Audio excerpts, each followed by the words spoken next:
सु बड़ा दिलदार मारो जेठा राम है नाम सा।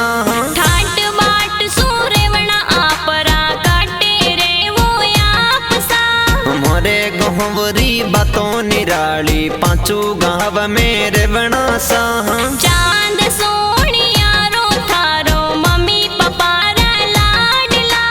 मम्मी पापा मारा घना को ढीला उनरो कई जू लाडला।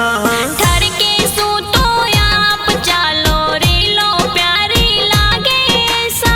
इंदलिया मरी जाती कई जे सिटी बीकानेर घूमो सा। इंदलिया फिल्म स्टूडियो मायने गाना बाजे सा।